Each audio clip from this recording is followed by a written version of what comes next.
Hello again. Welcome back to our videos. My name is Kirby for Grace Counseling Center. We are here to promote Christian mental health, healthy Christian living, and we do it only through the Bible's way. So we are now in pornography number 5. This is the fifth, so to speak, right? You can see this as the fifth session in the series. And again, I want to hear some feedbacks. I'm getting some feedbacks already. The first four were help. No, actually, the fourth one, no feedback yet. But the first two were actually helpful. It has been helping some people, and for some, I expect that for some the warfare would be that serious, would be that deep. It can reach up to session 10, session 12, and this one follows the normal process of Christian counseling. It will really range that long. So it's not to say that you should be, if you're seriously going through the playlist, right, for pornography addiction, it's not to say that you have to watch it in sequence. It's better because of the flow of my thoughts would be on sequence. Like sometimes this is the fifth video for pornography addiction already. I will more or less expect for people to have heard at least some of the ones in the past, so I don't have to repeat it, right? So I'm already overshooting my time. Yeah, people are complaining about the time, so I will not digress. For this one, and I already have. So again, for the ones who are watching this is the fifth session. Stay with us, man. Again, this comes from sowing and reaping. Listen to other videos. I've been seeing a lot of good testimonies from other people, and it's very, very encouraging because most people think that they are powerless over things, and this addiction, this warfare, this oppression will not leave them. That is a lie. Yeah, that is simply to discourage you from moving forward. Anything, especially anything good for you is possible for the Lord, and He is for you, right? So again, this one is pornography number 5, and this is for fasting. So again, a good topic that comes out in the theme of pornography addiction is not fasting per se. I will use fasting as one of the behaviors that create discomfort. So more or less, it's about two major components which are connected to emotional intelligence, but I will not bore you with this. I'm connecting this to fasting because of the psycho-spiritual connections to it. But the two components that we're talking about in psychology is the delay of gratification and frustration tolerance. Frustration tolerance and the delay of gratification. It's connected to the word discipline as well. So in the Bible, we call it diligence, right? So do it with diligence. You exercise with diligence. More or less, it's connected to the word discipline. You exercise discipline because you know it's not easy. You know it's not comfortable. Yet you push through it, right? So again, many constructs connected to it: determinism, perseverance, mental toughness. For now, we call this delay of gratification and frustration tolerance. Now, from the title, right, I have to stick to the title, which is fasting. Will fasting help with pornography addiction? By the fact that fasting moves you to a place of discomfort, automatically it's what it does, right? So when you're hungry, or the psychological derivative of hunger would be a craving, right? So you are craving for something, or you're truly biologically hungry. Whatever it is, it creates the same tension in the person. And the thought starts coming in. I have to gratify, I have to satisfy, I have to fill up my stomach. So here comes the opposing factor, right? Which is frustration tolerance. When you're hungry, you just test yourself. When you're hungry, up to which moment can you push this hunger until you really cannot, that you have to binge. So this is what fasting does, right? It creates a discomfort that will challenge your frustration tolerance. And I would say this is healthy, especially for today's generation, where we are more or less propagandized to self-soothe and to satisfy our cravings, I'm not saying needs. I'm saying cravings. We don't really need. I don't really need to eat. Let's just say a midnight snack, or I don't have to eat between my first and second dinner. But something in my brain tells me that, hey, one or two chips would do. That's a form of temptation. I agree. But and when you say I hold back from those temptations, then it becomes frustration tolerance.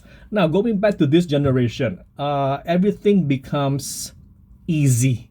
Everything becomes accessible. Like for example, uh, I'm not as young as I look. Yeah, I was raised. I'm a Generation X kind of guy during the 80s.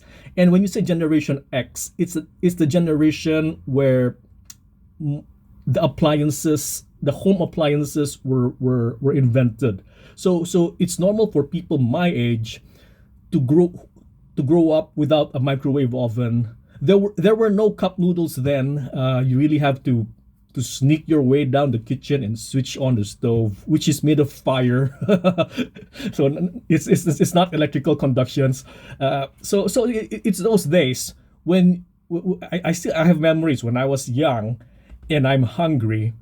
There's really not much I can do but to suck it up, right, and wait for dinner.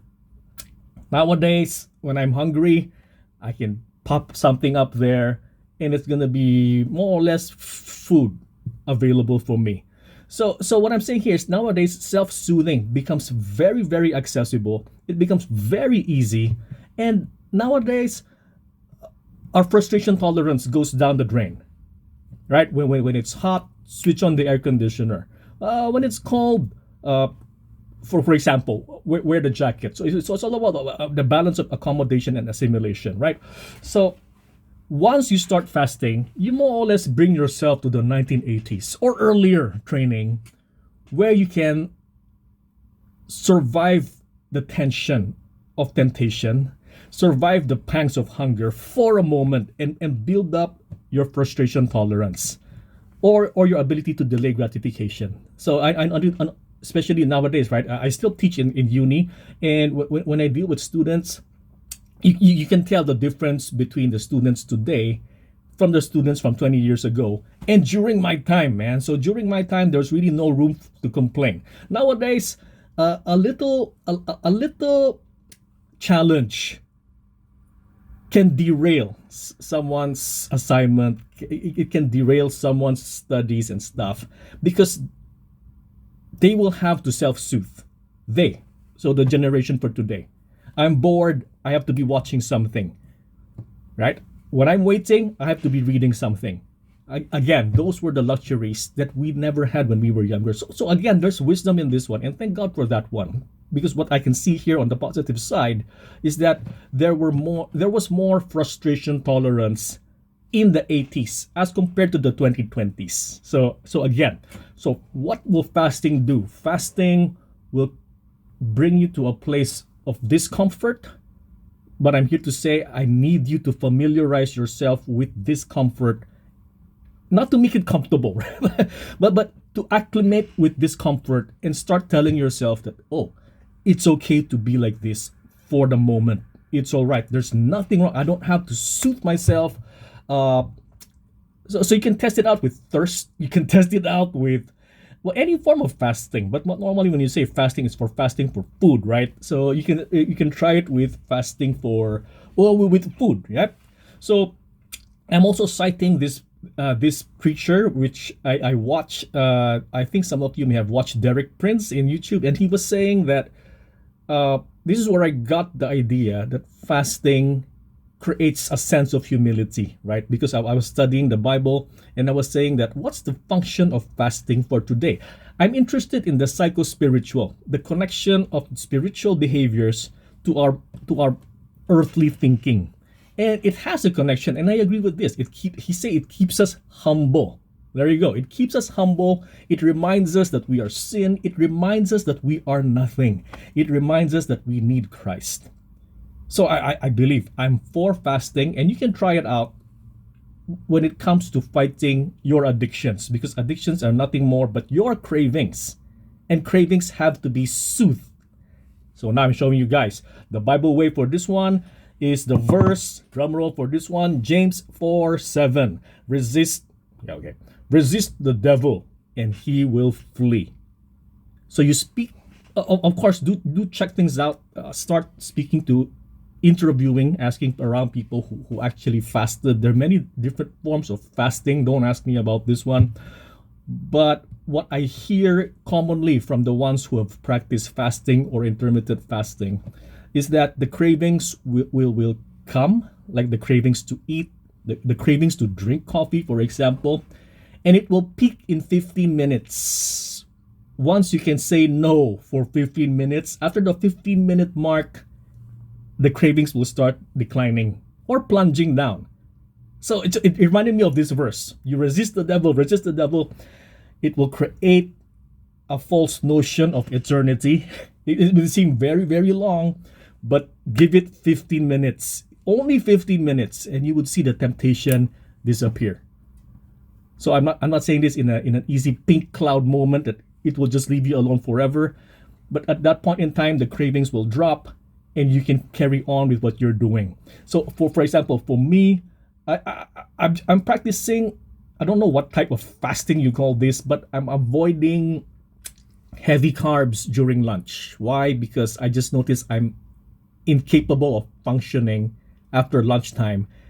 As a typical dude in Singapore, I consume tons of rice. If not noodles with rice. So it's painful. It is painful, but there's a moment where you have to resist the temptation, and it's not gonna last forever. So take note of this one, right? So practice fasting. Try it out. Again, I'm not a nutritionist. Nutritionist. I just speak to people who have practiced fasting. You can ask your friends who are nutritionists. You ask them. The best is to ask your GPs, general practitioners. Ask your doctors about this one. Ask your nutritionist.